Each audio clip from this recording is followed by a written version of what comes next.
지금부터 한중수교 30주년 한중문화교류회 기념 항일 전쟁 시기 한중 공동전선의 전개 학술 심포지움을 시작하겠습니다. 바쁘신 중에도 뜻깊은 자리 함께해 주신 내빈 여러분께 감사드립니다.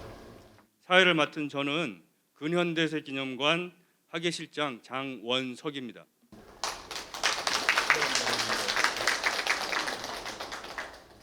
올해는 대한민국과 중화인민공화국 간 공식 수교가 이루어진 지 30주년이 되는 해이자 이를 계기로 양국 간 교류와 협력을 보다 확대 강화하기 위해 지정한 한중 문화교류회입니다. 이처럼 뜻깊은 해를 맞이하여 서울시 강북구와 민족문제연구소가 공동 주최하고 근현대사 기념관이 주관하고 대한민국 임시정부 기념관이 후원하는 학술 심포지움을 개최하게 되었습니다. 오늘 학술 심포지움은 항일 전쟁 시기 한중 공동 전선의 전개를 전체 주제로 해서 학계 전문가들을 모시고 지난 20세기 전반기 일본 군국주의의 침략 전쟁에 맞서 한중 양국이 공동 전선을 형성하여 투쟁했던 역사적 경험과 문학, 음악, 미술, 영화 등 다양한 문화예술적 교류를 통해서 형성된 양국 간 연대 의식을 오전, 오후 1, 2부로 나누어 살펴볼 것입니다.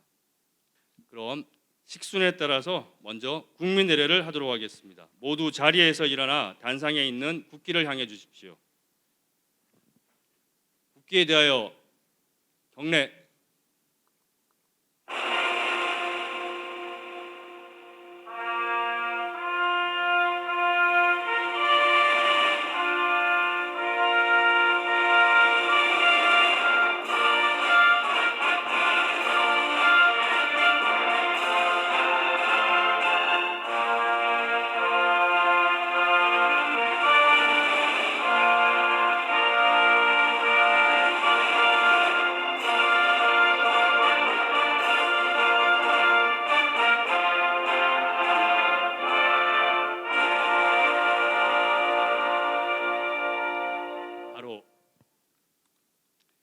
애국가의 창은 생략하고 이어서 민족의 독립과 통일 그리고 우리 사회의 민주주의를 위해 헌신하신 순국 선열들에 대한 묵념의 시간을 갖겠습니다.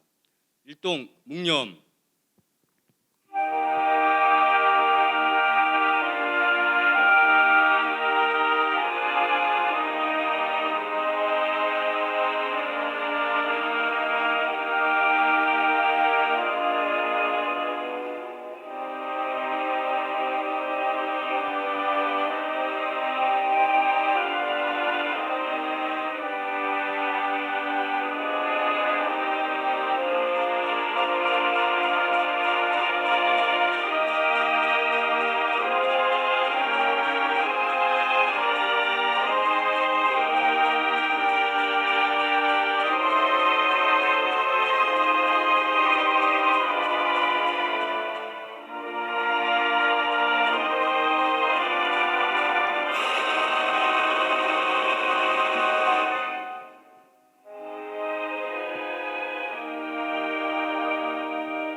바로 모두 자리에 앉아 주십시오.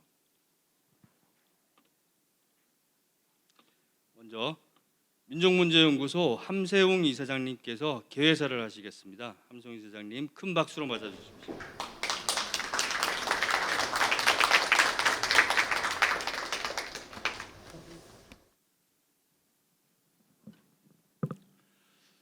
네, 함께하신 모든 분들께 인사를 드리면서 오늘 그 심포지움의 지향 한일 수교 30주년의 의미를 마음속에 간직하면서 한국과 중국의 앞으로 함께 협력해서 잘 나아가길 이것도 함께 우리가 확인했으면 참 좋겠습니다. 저는 아침에 미사 봉헌하면서 기도를 올릴 때 하얼빈 안중근 의사의 행업의 현장, 역사 현장을 가면서 그 항일 투쟁 그 혁명 전사들의 그 기념관 늘 갈 때마다 늘 방문하면서 그 당시에 일본 침략에 맞서서 싸우셨던, 목숨 바치셨던 또 중국의 열사들, 또 우리 한국의 열사들 마음속에 모시면서 기도했습니다. 바로 항일투쟁 그 현장의 그 자리가 국경을 넘어선 또는 민족을 넘어선 정의와 사랑과 평화의 가치를 이루는 현장이라고 늘 생각을 했습니다. 사실 톨스토이는 여러 작품에서 국경이라는 게 뭐냐, 그건 인간이 만든 인간의 제도적 산물이 아니냐, 하늘에 올라가 보아라, 어디 국경이 보이냐, 인간의 아름다운 마음, 정의를 위한 마음, 사랑의 마음, 평화를 지향하는 그 가치가 바로 가장 중요한 것이라고 늘 설파하면서 톨스토이는 종교에 대해서도 무섭게 비판하면서 평화를 주창했습니다.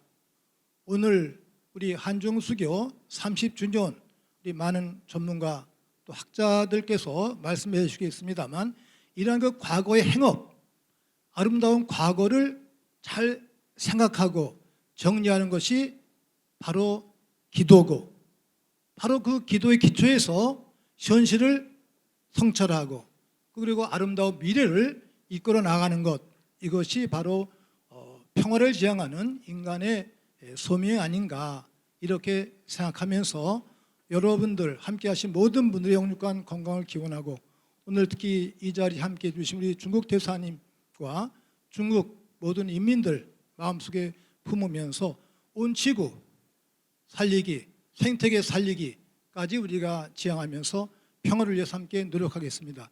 여러분 모두의 영육간 건강을 기원합니다. 고맙습니다. 네, 감사합니다, 이사장님. 이어서 전 국사편찬위원장 조광 교수님을 모셔서 격려 말씀을 듣겠습니다. 조광 교수님 큰 박수로 맞아주십시오.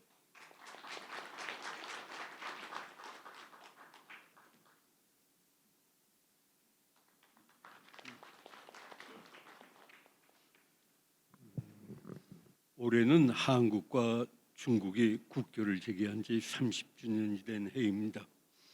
이를 기념해서 두 나라는 올해를 한중 문화 교류의 해로 지정을 하고 여러 문화 행사를 개최해 오고 있다고 생각을 합니다. 이러한 문화 행사는 한중 양국의 우위를 다지는 데에 틀림없이 도움을 주고 있다고 봅니다. 돌이켜 생각을 해보면은 20세기 전반 한국과 중국이 제국주의의 침략에 공동으로 대항을 하는 과정에서 아름다운 관계가 형성이 되어 왔습니다. 두 나라가 이렇게 공유하게 된 역사적인 경험은 두 나라를 하나로 연결시켜주는 소중한 자산이 되어 왔습니다. 오늘 이 학술대회는 항일전쟁 시기 한중 공동전선의 전개라는 주제로 진행이 되고 있습니다. 즉 한국과 중국 양국은 어깨를 나란히 하여 아시아의 평화를 깨는 제국주의에 대항을 했던 역사적인 행적을 분명히 밝혀주고 있는 학술적인 모임이 될 것입니다. 그런데 제국주의에 대한 저항은 총칼을 들고 싸우는 화선에서만 머무르질 않았습니다. 그것은 문학이나 음악 및 미술 그리고 공연 예술 등 각 분야에서 드러난 것이며 이를 통해서 그 저항 의식은 생활화할 수가 있었습니다. 그렇다면 오늘의 이 심포지엄은 한중 양국이 함께 이룬 항일 전선의 실상을 총체적으로 이해하는 데 적지 않은 도움을 주게 될 것입니다. 돌이켜 생각을 해보자면은 한중 간의 이러한 근대적인 연대가 이루어진 계기는 1909년 하얼빈에서 단행이 된 안중근의 의거였다고 생각이 됩니다. 안중근의 의거가 단행된 직후 양계초나 강류일을 비롯한 중국의 지성들과 인민들은 안중근의 주장에 대한 강한 연대 의식을 표현해 주었습니다. 그 후 안중근 이등 방문을 쏘다라는 제목의 연극이 중국 도처에서 계속해서 공연이 되었다는 사실도 또한 두 나라 사람들이 가지고 있었던 연대 의식의 표현이기도 합니다. 아마 이 연대 의식은 오늘날 하얼빈 역사에 안중근 기념관이 마련되어 있는 데에서도 계승되고 있다고 보여집니다. 그 후 한국과 중국은 오늘의 연구 발표를 통해서 확인하는 바와 같이 제국주의 또는 패권주의에 저항하는 문화를 함께 형성해 왔습니다. 그리고 중국의 동북지방뿐만 아니라 대륙 도처에 한중 연대의 자취를 남기게 되었습니다. 이러한 연대가 있었기 때문에 대한민국 임시정부가 중국 땅에서 세워질 수 있었고 동북지방에도 일제 저항하는 무장투쟁이 지속될 수 있었습니다. 이러한 한중 연대 역사는 이제 두 나라가 가지고 있는 공통의 역사적 자산이 되었습니다. 역사적인 사건은 역사 연구자에 의해서 재발견되고 이것이 다시 의미를 부여받게 마련입니다. 역사 연구자들이 찾아내어 서술한 사건은 단순히 과거를 재구성하는 데 그치질 않고 현재를 살아가는 사람들에게 미래를 위한 새로운 영감을 주게 됩니다. 오늘의 발표를 통해서 1930년대와 1940년대 전반기에 걸쳐 진행이 된 한국과 중국 공동전선의 실상을 거듭 확인하게 될 것입니다. 오늘의 발표를 통해 새롭게 제시된 내용들은 분명 한국과 중국의 근현대사를 더욱 풍요롭게 이해하는 데 또 도움을 주게 됩니다. 그래야 오늘 발표는 한중 우위를 다지는 데 크게 도움을 줄 수 있을 것입니다. 오늘의 발표자들은 지난날 100여 년 전부터 진행되었던 한중 우위의 실체를 밝히기 위해 노력했습니다. 그러나 한중 우위라는 단어는 과거형에만 머물러서는 아니 되고 현재형이며 동시에 미래형이 되어야 한다고 생각을 합니다. 지난날의 한중 우위에 대한 학문적인 탐구는 그 현재적 의미를 우리에게 분명히 전해줄 것입니다. 한중 우위에 대한 연구는 연구자만의 몫이 아니고 그 결과는 모든 민중들에게 확대되어 나갈 것입니다. 이러한 학문적인 탐구는 한중 양국의 바람직한 미래를 여는 데에도 밑거름이 될 것입니다. 오늘을 사는 현대인들은 이러한 학술적 연구를 통해서 미래를 향한 올바른 전망을 기할 수가 있을 것입니다. 이에 저는 이 자리에서 감사와 격려를 받아야 할 분들을 생각을 하게 됩니다. 무엇보다도 오늘 이 자리에서 감사와 격려를 받아야 할 분들은 오늘의 학술 대회를 준비하기 위해 노력해 주신 여러 발표자와 토론자 그리고 주최자들이라고 생각이 됩니다. 여러분들이 기울인 학문적인 노력은 한중 수교 30주년의 의미를 드높여 주게 될 것입니다. 오늘의 발표자들은 한중 양국의 오래된 우위를 밝히기 위해 새로운 자료를 찾아내어 이를 논문으로 엮어냈습니다. 이 논문들은 한중 관계사를 밝히는 데 기여할 수 있을 것입니다. 또한 오늘의 이 논문들은 한국 근대사와 중국 근대사를 밝히는 데에도 그 나름대로 기여를 해줄 게 분명합니다. 이 학술 대회를 주최해 주신 서울시 당국과 민족문제연구소에 대해서 깊은 감사를 드립니다.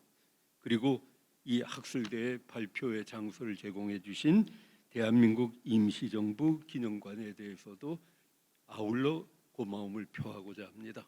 이 모든 분들이 우리의 역사 그리고 한중 우위의 역사를 밝히는 데 협조를 해 주시고 이 협조를 더욱더 강화시켜 나가는데 기여를 해주실 것으로 생각을 하면서 이 모든 분들에게 감사를 하면서 저는 이 인사의 말씀을 마치도록 하겠습니다.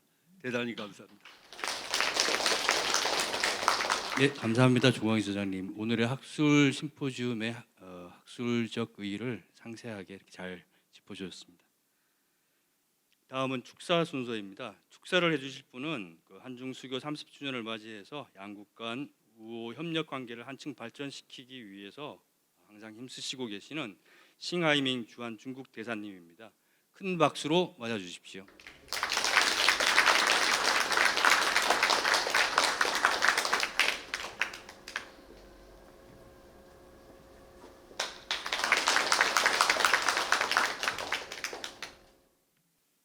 존경하는 함세봉 이사장님, 이선희 구청장님 오셨어요.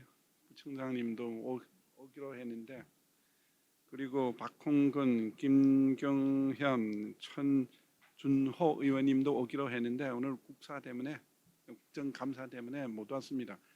못 와도 이 행사에 전혀 퇴세 없습니다.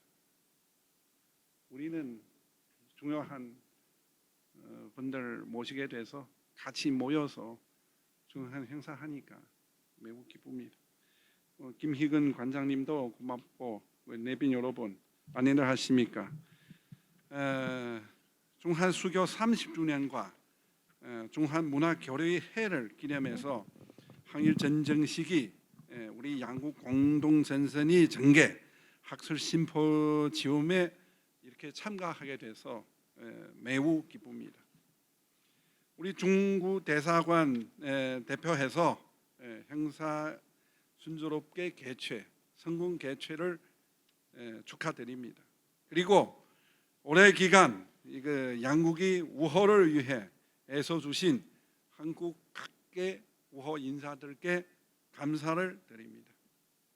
오늘 국립대한민국 임시정부 기념관에 와보니 마치 제가 양국이 함께 일본에 맞서 싸우던 그 시절에 되돌아간 것 같습니다. 근대 이후 일본 제국주의의 침략에 맞서 양국 국민은 공동히 적에 함께 분노했고 힘든 상황 속에서도 서로를 도우며 나라의 독립과 민족 해방을 실현하였습니다. 그리고 또 할 수 없이 깊은 전후의 정을 쌓았습니다. 중국 상해에서 청칭까지, 연지에서 광주까지 한국 독립운동가들이 계속 발자취는 중국 전 지역이 퍼져 있습니다. 그리고 한국 국민에 대한 중국 정부와 중국 인민 헌신적인 지지가 기록으로 남아 있습니다. 극한이 힘들고 위험한 상황 속에서 중국은 스스로 국가와 민족의 생존을 위해 노력하는 한편 인조, 물조, 언론 등 분야에서 한국이 항일 운동을 강력하게 지원했습니다. 주은래 총리는 여러분들 다 아시는 것 같은데, 주은래 총리 당시 창간한 신화일보는 오래 기간 한국이 독립운동 소식을 실었습니다. 신화일보는 존경해서 발간했습니다. 그거는 공산당은 그때는 약합니다. 약하지만 자기 신문도 하나 했는데 거기는 계속 한국 독립운동 관련된 보도를 했습니다. 매일 계속 그렇게 쭉 했습니다. 김구 선생님 약 10년간 중국 전전하는 동안 많은 중국 민간 인사들은 김구 선생님이 안전하게 한국으로 돌아갈 때까지 죽음을 무릅쓰고 심지어 사람들은 성명도 냈습니다. 그 김구 선생님을 보호했습니다.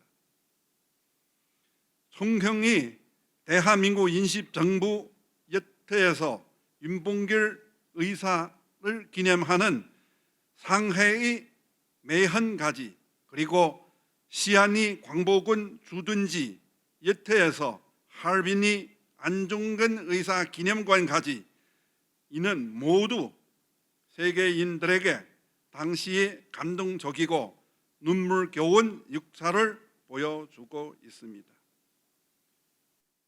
일본 투항 후에 3일 만에 시안에서 비행기는 요이도에 내렸습니다.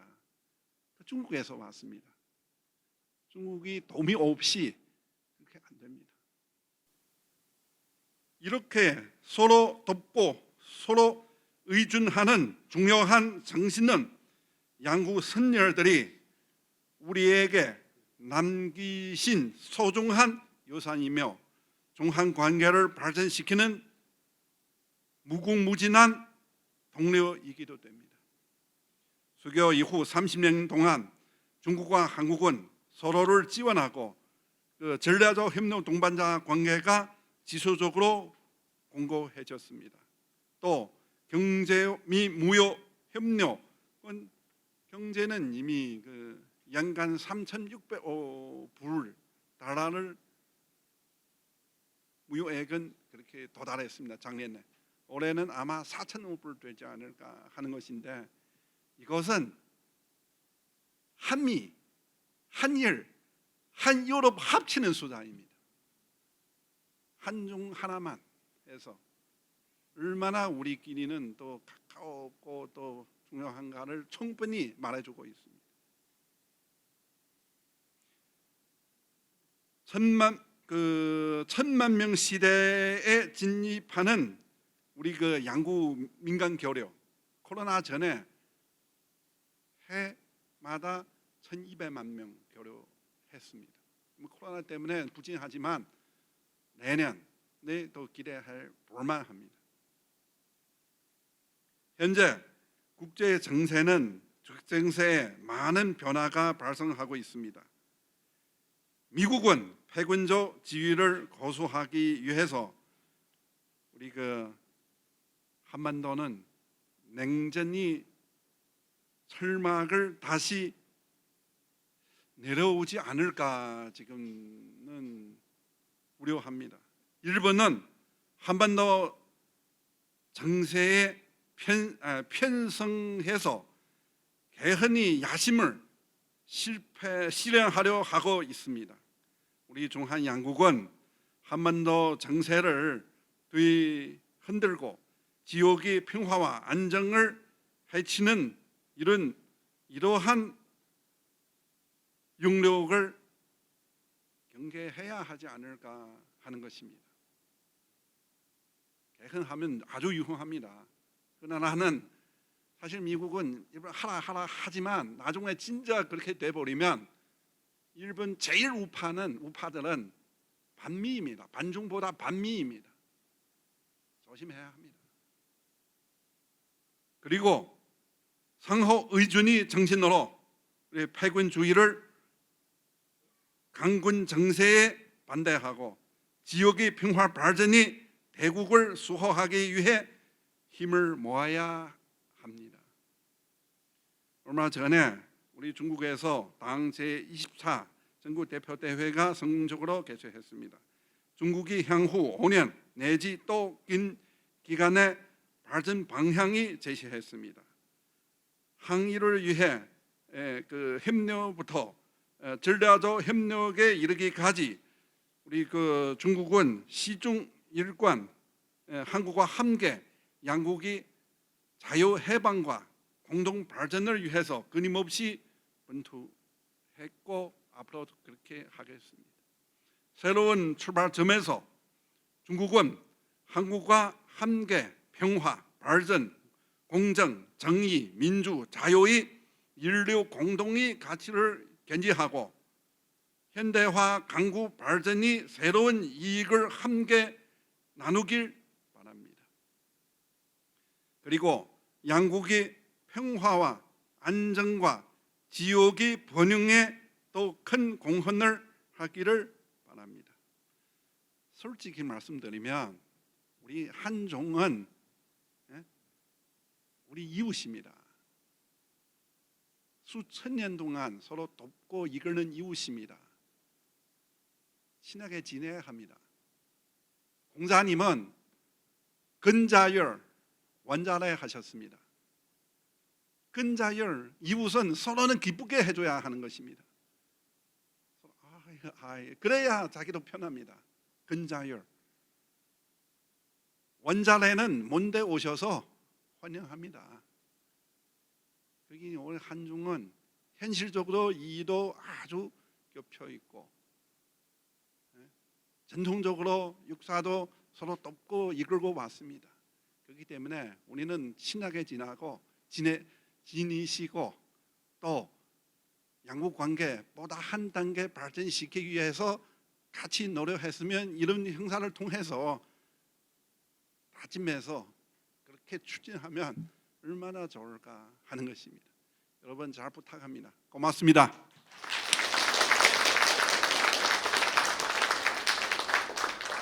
감사합니다, 싱하이밍 대사님. 그 많은 외교 일정으로 바쁘신 중에도 참석해서 축사를 해주신 싱하이밍 대사님, 다시 한번 감사드리고요. 대사님,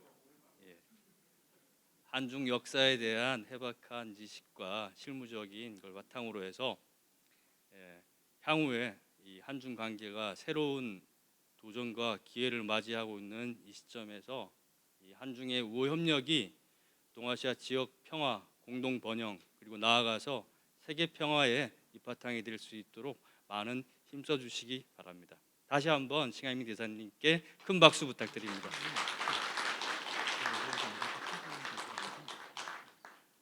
이 외에도 오늘 행사를 빛내주시기 위해서 많은 분들이 참석해 주셨습니다. 그래서 시간이 많지 않아서 몇 분들만 잠시 소개를 드리도록 하겠습니다. 우리 독립운동가 우사 김규식 선생님의 손녀분이시죠. 우사 김규식 연구회 회장으로 계시는 김수옥 여사님 모셨습니다. 큰 박수 부탁드립니다.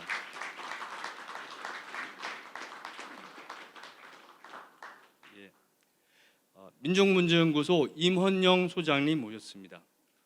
박수 부탁드립니다.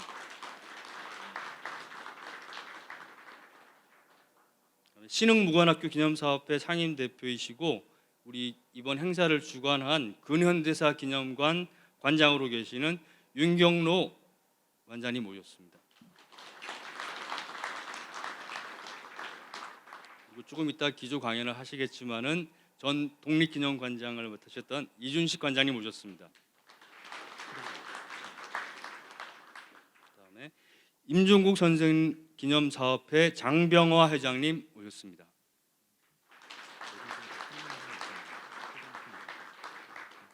우남 김성숙 선생 기념사업회 민성진 회장님 모셨습니다.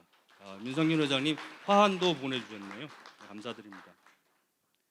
역사정의 실천연대 한상권 상임대표님 모셨습니다. 이 외에도 많은 분들이 참석하셨는데 일일이 소개드리지 못하는 점 널리 양해 부탁드립니다. 다음은 오늘 참석은 못하셨지만 축하 영상을 보내주신 분이 계십니다. 민족문제연구소 회원으로 우리 민족사 바로 세우기에 많은 관심과 애정을 가지신 더불어민주당 이용빈 의원님께서 꼭 참석하고 싶었는데 현재 국정감사 일정 때문에 참석은 못하시고 대신 영상을 보내주셨는데요. 영상 보도록 하겠습니다. 안녕하십니까. 더불어민주당 광주 광산구 갑 국회의원 이용빈입니다. 한중 수교 30주년 한중 문화교류의 해 기념학술 심포지움 항일전쟁 시기의 한중 공동정선의 전개의 개최를 진심으로 축하드립니다. 오늘의 행사를 통해서 한중 양국의 문화적 교류가 더욱 활발해지기를 소망합니다. 오늘의 행사를 주최해 주신 민족문제연구소 강만길 명예이사장님, 함세웅 이사장님, 임헌영 소장님 진심으로 감사드립니다. 우리 민족의 역사 바로 세우기 활동에 앞장서고 계시는 민족문제연구소의 활동에 늘 감사드리고 있습니다. 오늘 행사를 주관해 주시는 근현대사 기념관의 윤경로 관장님을 비롯한 직원 여러분들의 노고에도 감사드립니다. 한국의 독립운동과 중국혁명이라는 주제로 기조발제를 맡아주실 이준식 전 독립기념관장님께도 응원과 감사의 말씀을 드립니다. 이준식 관장님의 외조부 되시는 지청천 장군께서도 한중연합작전을 통해서 여러 차례 일제를 물리치고 승리를 거두셨던 만큼 오늘 관장님의 기조발제가 더욱 각별히 와닿습니다. 한국과 중국은 어느 사이 수교 30년이 되었습니다. 역사의 흐름 속에서 늘 서로 문화적 영향을 주고받던 이웃이기도 했습니다. 일제가 전 세계를 향한 침략 야욕으로 동아시아를 무단 침탈하는 전쟁 범죄를 자행하던 때 한국과 중국은 어깨를 맞대고 함께 싸우기도 했습니다. 항일전쟁 시기의 역사를 재조명하면 한국과 중국 양국의 교류와 수교의 역사를 엿볼 수 있는 것입니다. 한중 수교 30주년을 맞이해서 열린 오늘의 심포지움이 그래서 양국의 우정의 역사를 다시금 돌아보는 자리가 되기를 바랍니다. 다시 한번 오늘의 행사를 진심으로 축하드리고요. 이 자리에 참석하신 모든 분들의 가정에도 평화가 깃들기를 소망합니다. 감사합니다. 예, 축하 영상을 끝으로 개회식을 마치고 학술 심포지움 본행사로 들어가겠습니다. 먼저 이준식 전 독립기념관장님께서 한국의 독립운동과 중국혁명이란 제목으로 기조 강연을 하시겠습니다. 큰 박수 부탁드립니다. 예, PPT 없이 그냥 자료집을 중심으로 해서 제 말씀을 드리도록 하겠습니다. 발제에 앞서서 먼저 밝혀둘 일이 있습니다. 발제 제목을 통례에 따라서 독립운동이라고 했지만 일제강점기 독립운동가 가운데는 독립운동을 혁명운동, 민족혁명운동, 민족혁명 이렇게 부르는 경우가 많았습니다. 특히 해방 직전에는 혁명이라는 용어가 아주 보편적으로 쓰이고 있었습니다. 일부에서 오해하고 있는 것처럼 혁명은 특별한 이념을 갖고 있는 사람들만이 쓰는 용어는 아니었다는 점을 말씀드리겠습니다. 독립운동가들은 일제 식민지배로부터의 독립과 해방 그 자체가 혁명이라고 생각했습니다. 독립운동을 혁명이라고 생각한 많은 혁명가들이 혁명의 동반자를 중국으로 생각하고 중국 혁명에 기꺼이 동참하려고 했습니다. 그래서 오늘 제 발제는 중국 혁명을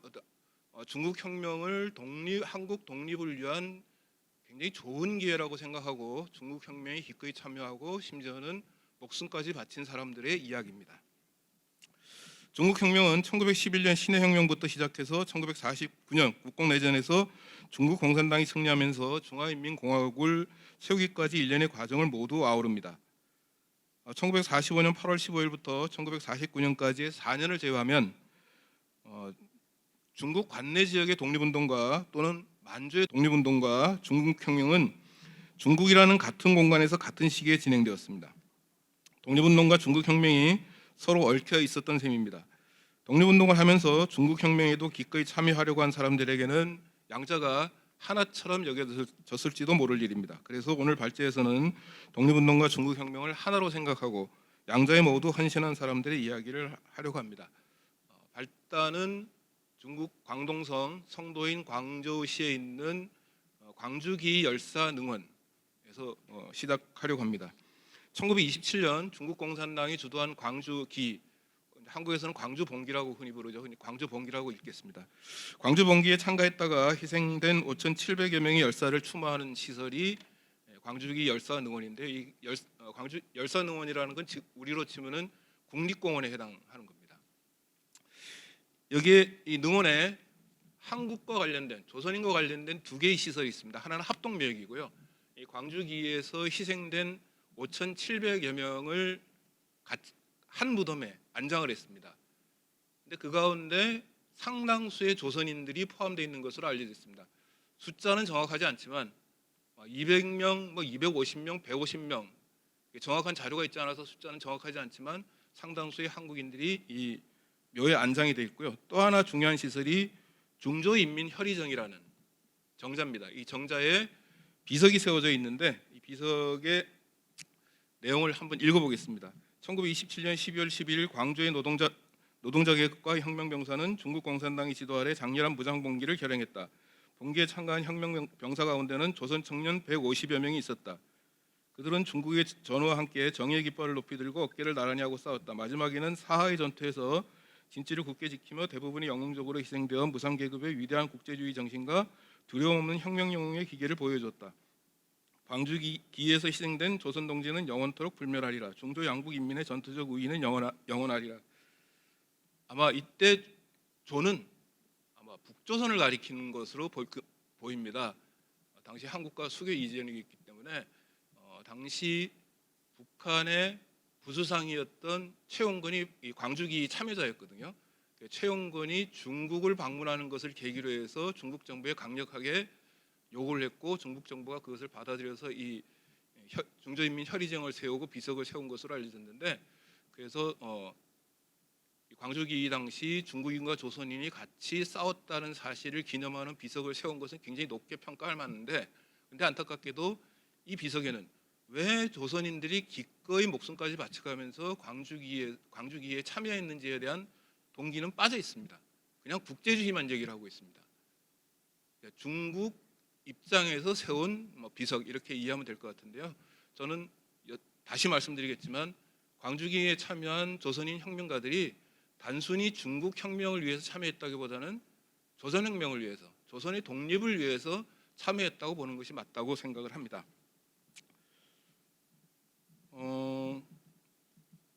오늘 내 발제의 문제의식은 여기에서 출발합니다. 독립운동가들 가운데 중국혁명에 직접 참여한 경우가 적지 않습니다. 그 가운데는 목숨을 잃은 경우도 또 적지 않습니다.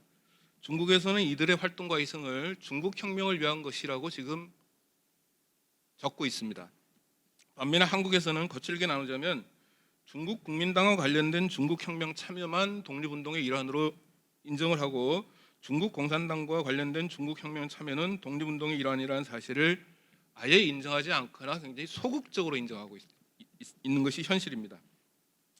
그러나 중국 국민당이든 중국 공산당이든 그 어떤 쪽에서 추진한 중국혁명에라도 참여한 독립운동가들은 자신의 중국혁명 참여를 궁극적으로는 조선의 독립을 위한 민족혁명으로 생각하고 있다는 사실을 다시 한번 말씀드립니다. 독립운동과 중국혁명은 하나였습니다. 조선혁명과 중국혁명은 하나였습니다. 올해가 한중수교 30주년인데 한중수교 30주년을 되돌아보면은 한중수교는 한국 학계에도 상당 부분 영향을 미쳤습니다. 거꾸로 한국 학계가 중국 학계에도 영향을 미친 부분이 큽니다. 일단 한중수교가 중국 학계에 미친 영향을 꼽자면은 한중수교 이후에 상당수의 중국인 연구자들이 한국에서 공부하고 다시 중국으로 돌아가서 중국 대학에서 교수가 되거나 연구원이 되면서 그동안 그 이전에는 사실상 중국 학계에서 거의 다뤄지지 않고 있던 한국 독립운동사 연구가 중국 학계에서 제대로 다뤄지기 시작했습니다. 이건 한중수교가 미친 중국 학계에 미친 영향이라고 볼 수 있죠. 또 한중수교가 한국 학계에도 미친 영향이 굉장히 큽니다. 한마디로 얘기하면은 한중수교 이전의 한국 학계의 독립운동사 연구는 굉장히 치우쳐져 있었습니다. 극단적으로 얘기하면은 중국 공산당과 관련된 중국 지역의 독립운동사 연구는 거의 언급을 하지 않던 것이 현실이었습니다. 그러던 것이 한중수교 이후에 또 한국 학계의 젊은 연구자들이 대거 등장하면서 젊은 연구자들이 갖고 있던 문제의식과 결합이 되면서 오랫동안 한국 학계에서 무시되어 오던 주제들이 새롭게 조명되기 시작했고 상당수의 연구 성과가 나오게 됐습니다. 한중수교가 미친 두 나라에 미친 긍정적인 영향이겠죠. 한중수교 이후에 저도 개인적으로 중국 학자들과 학회나 개인 연담을 통해서 얘기할 기회가 많았는데 얘기를 나눌 때면은 당혹감을 느끼는 경우가 많았습니다. 당혹감의 원천은 중국 학계, 특히 한족 학자들은 저희가 오늘 그 주제를 공동전선이라고 썼는데 공동전선이라는 걸 형식적으로 인정을 하면서도 연대투쟁이라는 것을 한중 연대투쟁이라는 것을 공식적으로 인정하면서도 내용상으로는 중국이 한국 독립운동을 지원했다 또는 더 이제 심하게 얘기하면은 지도했다 이런 생각을 강하게 갖고 있다는 느낌을 받았습니다. 독단적으로 얘기하면은 중국의 도움이 중국 또는 중국 정부 또는 중국 공산당 중국 인민의 도움이 없었으면 중국 지역에서의 한국 독립운동은 불가능했다. 뭐 어떤 의미에서는 그게 그게 사실이었을지도 모릅니다. 그러나 어쨌거나 후대에 역사를 공부하는 사람들이 그렇게 인식하는 것은 조금 문제가 있는 것은 아닌가, 너무 일방적이지 않는가 하는 생각을 많이 했습니다. 그러면서 거꾸로 중국 혁명을 위해서 기꺼이 목숨을 바친 조선인 혁명가들은 그럼 어떻게 평가해야 될 것인가 라는 의문이 저에게서 떠나지 않았습니다. 그래서 그 의문의 한 답을 오늘 발제해서 밝혀보려고 합니다. 9페이지입니다. 많은 연구자들이 밝혀낸 바에 따르면 1910년 국망 이전에는 혁명이라는 용어가 한국에 소개되긴 했지만 그렇게 빈도가 많지는 않았다고 합니다. 그런데 1910년대 들어서면서 그야말로 조선인들 사이에서 혁명이라는 단어가 광풍처럼 퍼져나갑니다. 많은 젊은이들이 혁명을 이야기하기 시작합니다. 국망 이전에 한국에 소개된 혁명은 주로 유럽의 혁명이었습니다. 유럽의 혁명은 굉장히 먼 나라의 혁명입니다.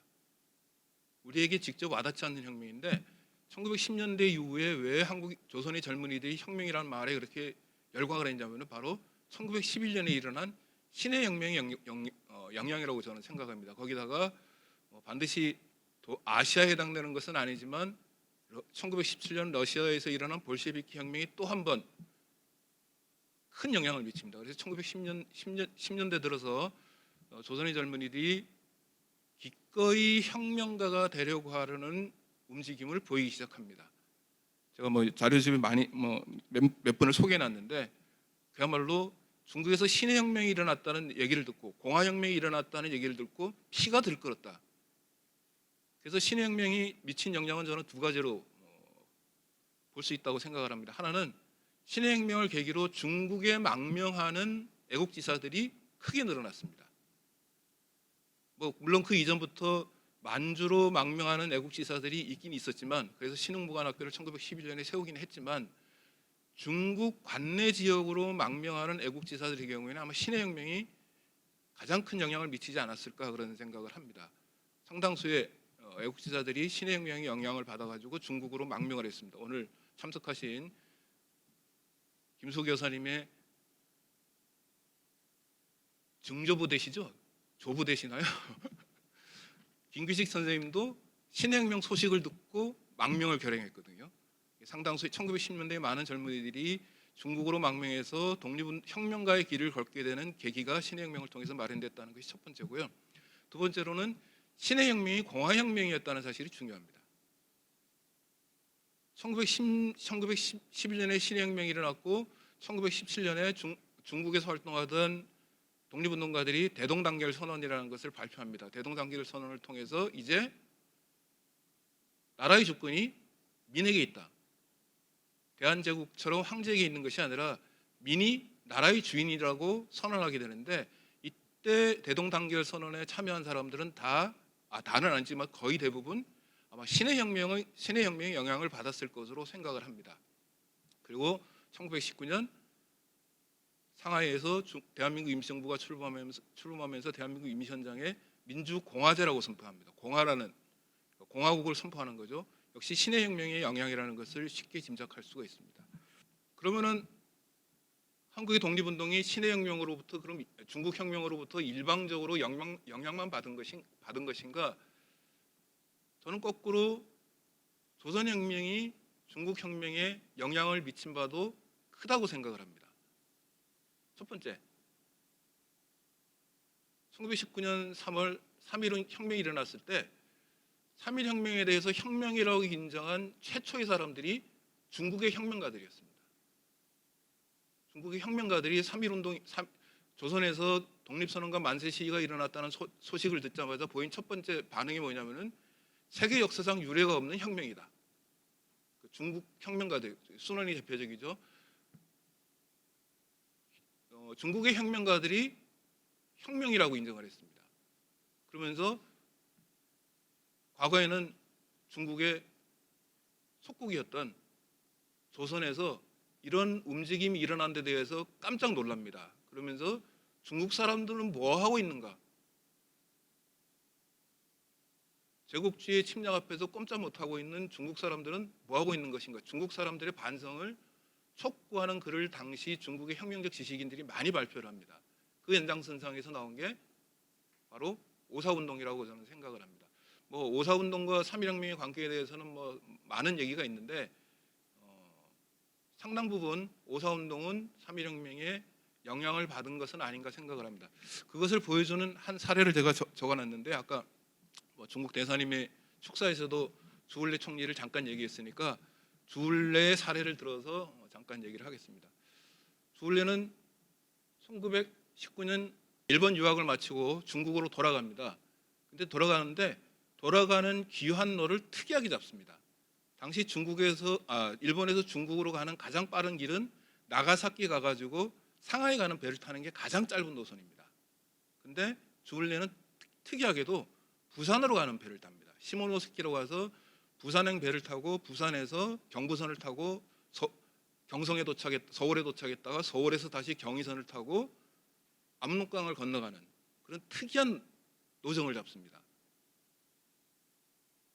주울레가 한국의 독립운동에 대해서 굉장히 깊은 관심을 갖고 조선 사람들이 과연 어떤 사람들인가를 알기 위해서 아마 그런 노선을 잡았다고 저는 생각을 하는데 아마 주울레 평전에도 그런 부분이 많이 언급이 되고 있더라고요. 근데 주울레가 중국에 돌아가서 첫 번째 한 일이 뭐냐면은 텐진에서 오사운동을 주도하는 거였습니다.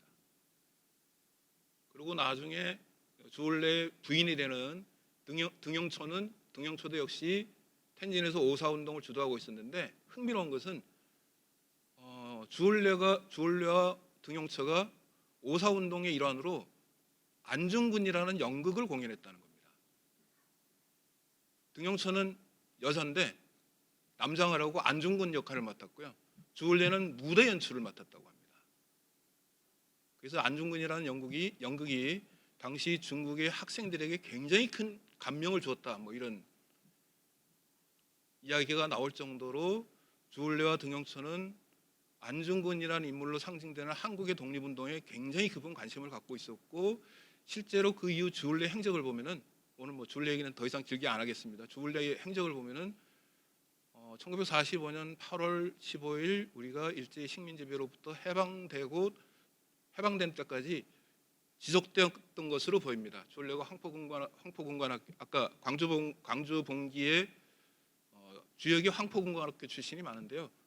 황포군관학교 정치부 주임으로 있을 때도 조선인 학생들과 긴밀한 교류를 갖고 있었고 제2차 국공 합작이 이루어지고 난 다음에는 주울레가 중국 공산당의 대표 자격으로 충칭에 체류하고 있었는데 당시 대한민국 임시정부도 충칭에 있었기 때문에 대한민국 임시정부와 관련된 행사에 주울레가 계속 참석을 해서 한국의 독립운동과 중국혁명은 연대해야 된다라는 발언을 계속합니다. 잘 아시는 것처럼 한국 광복군이 출범할 때도 주울레 서명을 남겼고요. 서명 옆에 대자가 쓰여 있기 때문에 대리 서명을 한 것으로는 보이지만 어쨌거나 주울레가 한국 광복군의 출범을 공식적으로 축하했고 3.1 혁명 기념 행사가 있을 때도 참석해가지고 방명록에 서명을 남긴 것이 지금 자료로 남아 있습니다.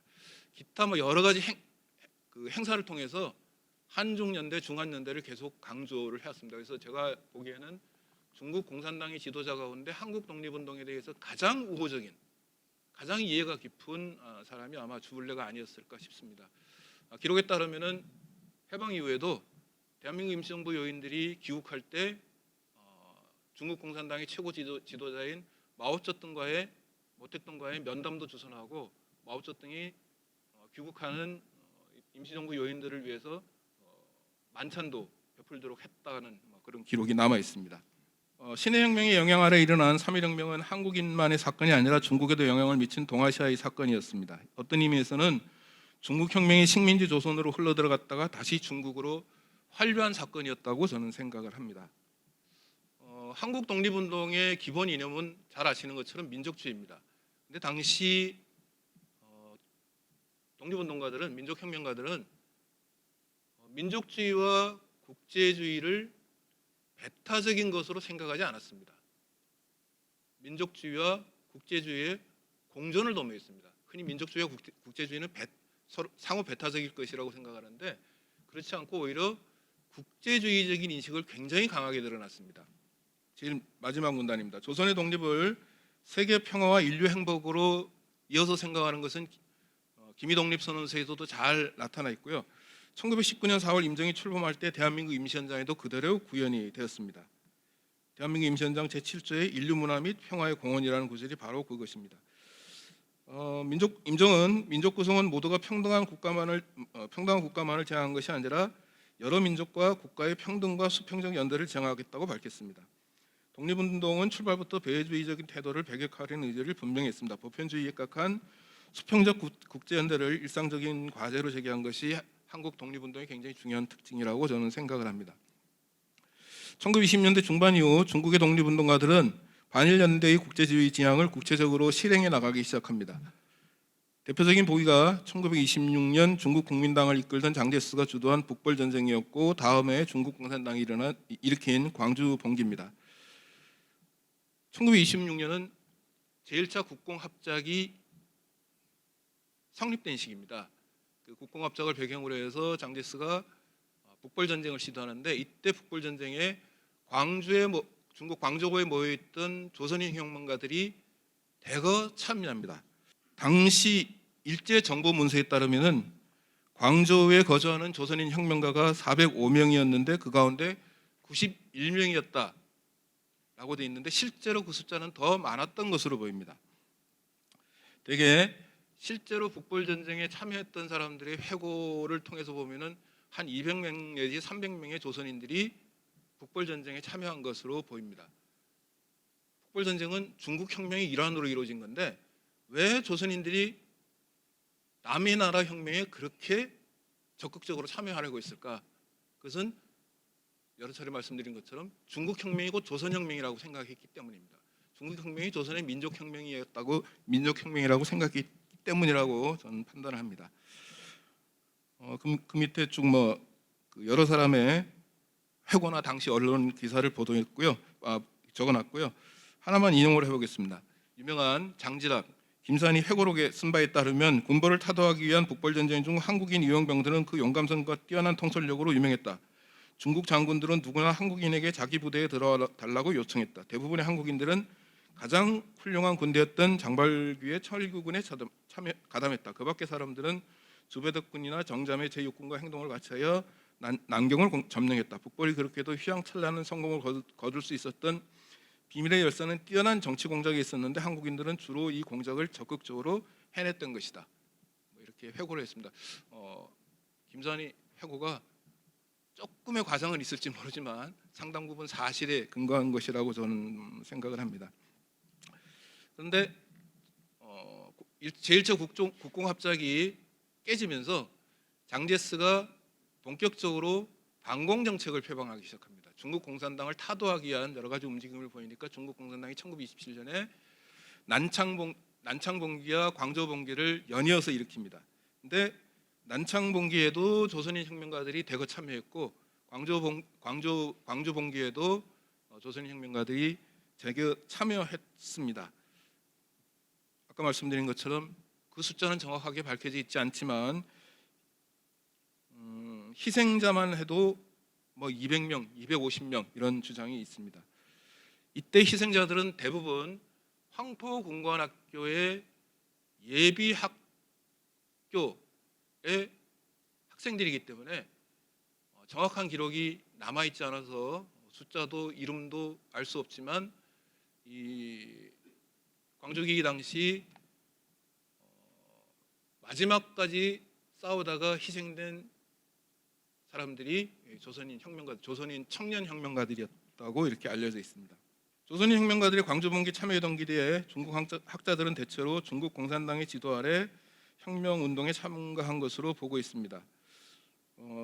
앞에서도 언급한 지도가 광주 봉기에도 적용되고 있는 셈입니다. 그러나 중국 공산당의 지도만으로 200명 안팎의 조선인 혁명가가 목숨까지 바쳐가면서 광주 봉기에 참여한 것을 설명할 수 없습니다.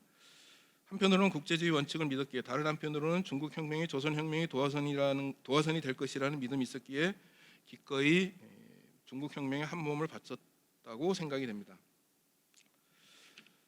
그다음 좀 시기와 지역을 건너뛰어서 1930년대 초 만주의 한중 항일연대에 들이운 그림자입니다.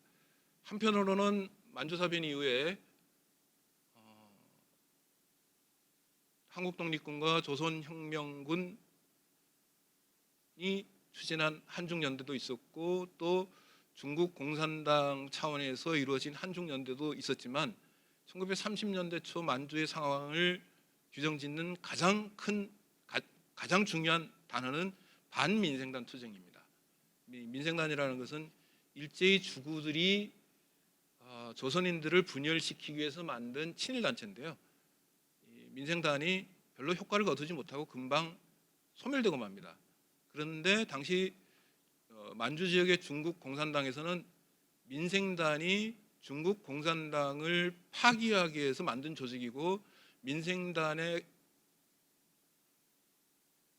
사람들이 중국 공산당에 잠입해서 중국 공산당을 분열시키는 공작을 하고 있다.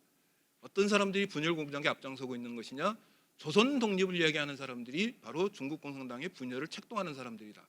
그래서 조선의 독립을 얘기하는 사람들을 일제히 간첩이라고 몰아서 처형하는 활동을 벌였습니다. 이걸 반민생단 투쟁이라고 하는데요.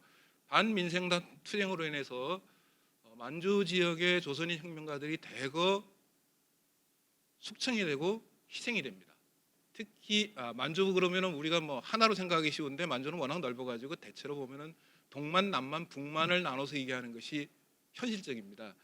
특히 동만의 경우에는 조선인들이 중국 공산당 성원들이 거의 대부분을 차지하고 있었는데, 동만 지역의 중국 공산당 조직이 거의 괴멸될 정도로 타격을 입습니다. 조선인들이 대거 숙청이 됐기 때문에. 그러다가 1930년대 중반 이후에 가서야 중국 공산당이 자신의 과오를 인정합니다. 반민생단 투쟁은 잘못된 것이다. 그래서 조선인들은 조선의 독립을 위해서 싸우는 것이 맞다라고 인정을 하게 됩니다. 심지어는 조선의 독립을 위해서 독자적인 조직을 만들려고까지 얘기를 합니다. 근데 현실적으로 그것이 불가능하기 때문에 중국인과 연대해서 활동을 벌였고, 그 활동의 대표적인 상징으로 나온 것이 바로 동북 항일연군입니다. 마지막으로 제가 말씀드리려고 하는 것이 바로 핵심이 5장인데요. 시간이 많이 지나서 진짜 핵심 간단히 말씀드리겠습니다. 중국에서는 현재 인민항일전쟁이라는 용어를 쓰고 있습니다. 원래는 인민항일전쟁이 우리로 치면은 중일전쟁이 일어난 1937년부터 잡았는데요. 그래서 7년 전쟁 이렇게 불렀는데, 지금은 인민항일전쟁이 일어난 시점을 1931년으로 잡습니다. 만주사변으로 잡습니다. 그래서 14년 전쟁이라고 부릅니다. 이게 지금 중국 학계나 중국 정부의 공식적인 입장입니다. 그래서 만주사변 이후 중국을 침략하는 일본 제국주의에서 맞서 싸웠고, 그 싸움에서 중국이 승리했다는 것을 굉장히 자랑스럽게 얘기를 하는데요. 그러면서 2014년부터 항일 열사 산정 작업을 벌이기 시작합니다. 중국의 항일 열사가 무수하게 많은데 그 가운데서도 대표적인 인물들을 선정하는 작업을 벌입니다. 저명한 항일 영렬과 영웅 집단 명부라는 이름 아래 2014년, 2015년 그리고 2020년 세 차례 거쳐서 선정 작업을 벌였는데, 여기에 선정된 결과를 보면은 개인으로는 1,068명, 그다음에 집단으로는 17개가 되어 있습니다. 근데 이 명부를 보면은 놀랍게도 중국 정부가 조선족이라고 공식적으로 인정한 경우만 해도 상당수입니다. 명단은 참고해 주십시오. 이건 중국 정부가 공식적으로 조선족이라고 인정한 경우입니다.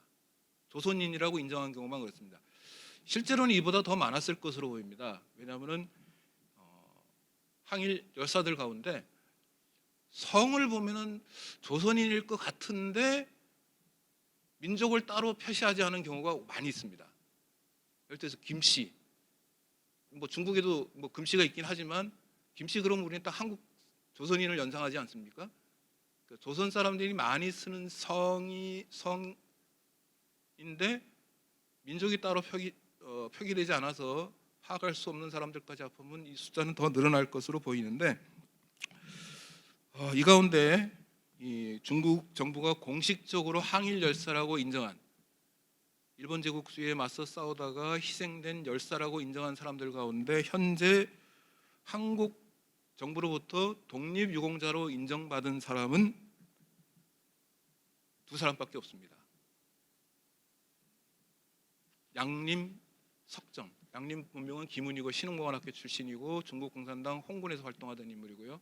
석정은 잘 아시는 것처럼 조선의용대의 전사였습니다. 이 두 사람을 제외하고는 현재 한국 정부가 독립유공자로 인정을 하지 않고 있습니다. 중국에서는 국가 차원으로 기리는 항일 열사로 선정을 했는데 한국 정부는 왜 이들을 독립유공자로 인정하는데 소극적일까? 첫 번째로 생각할 수 있는 이유는 혹시 중국 공산당 당원이기 때문일까? 그건 아닌 것 같습니다. 오늘 김성숙 기념사업회 회장님도 오셨지만 김성숙 선생도 중국 공산당 당원이었거든요. 근데 김성숙 선생 서원이 됐습니다. 중국 공산당 당원이었으면서 서원된 분들이 꽤 있습니다. 그러니까 중국 공산당 당원이라는 게 문제는 안 될 것 같습니다. 그러면 혹시 동북 항일 연군 때문에 그런 것일까? 그렇다면 문제는 심각하다고 생각을 합니다. 동북 항일 연군 그러면은 많은 사람들이 김일성이라는 석사를 떠올리니까 그래서 소원을 안 하는 것이라면은 문제는 심각하다고 생각을 합니다. 김일성은 동북 항일 연군의 조선인 지도자 가운데 한 사람이었지 동북 항일 연군이 그 자체가 김일성 부대는 아니었는데 혹시 동북 항일 연군을 다 김일성 부대라고 국민들이 생각할까봐 소원을 하지 않는 것은 아닐까? 뭐 그런 생각이 들었습니다.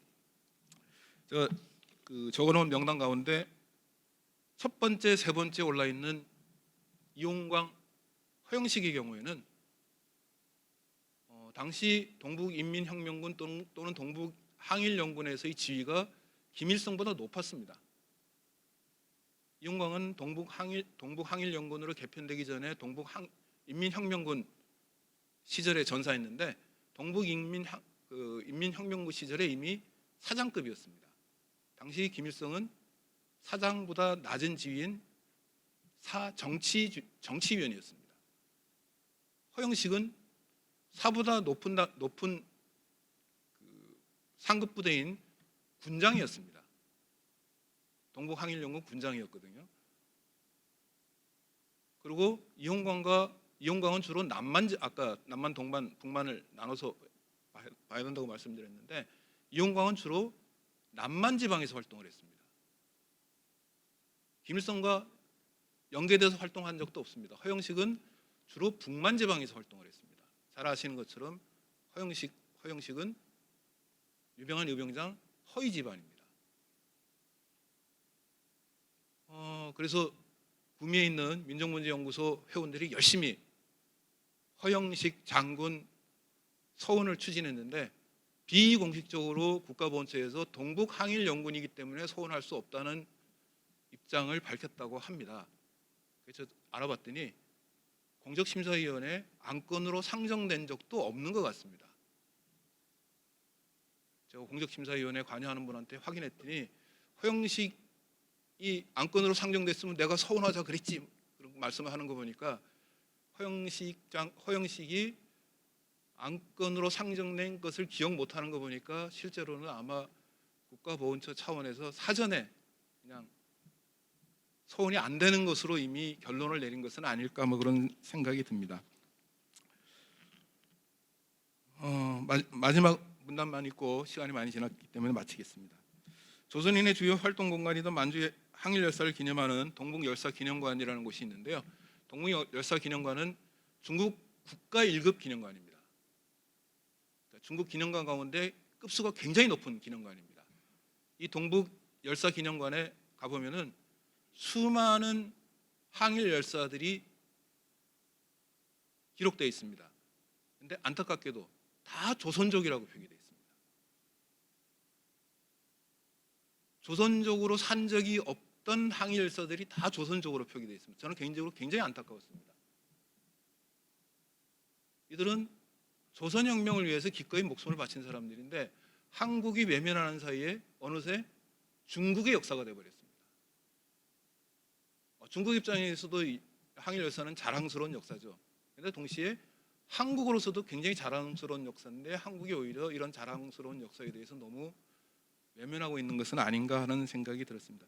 하나만 말씀드리면은 아까 이용광 얘기를 했는데 이용광은 제가 어떤 중국 연구자들이 글을 봤더니 벌써 몇 년 전에 나온 글입니다. 중국에서 이용광과 관련해서 나온 글만 1000편 이상이라고 합니다. 중국에서는 그야말로 영웅으로 떠받들고 있습니다. 이용광 이름을 딴 중학교까지 세워졌고요. 그 다음에 이용광을 기념하는 기념비만 이미 3개가 세워졌다고 합니다. 그러니까 중국에서는 이미 중국이 인민영웅으로 떠받들고 있는데 한국은 이용광이라는 이름 석자를 아예 그냥 역사에서 외면하고 있는 것이 안타까워서 한중숙의 30년을 맞아서 이들의 업적을 진정한 한중연대, 중한연대라는 차원에서 재조명해야 되지 않을까 하는 것이 제가 오늘 드리고자 하는 말씀의 핵심입니다. 너무 시간을 끌어서 죄송합니다.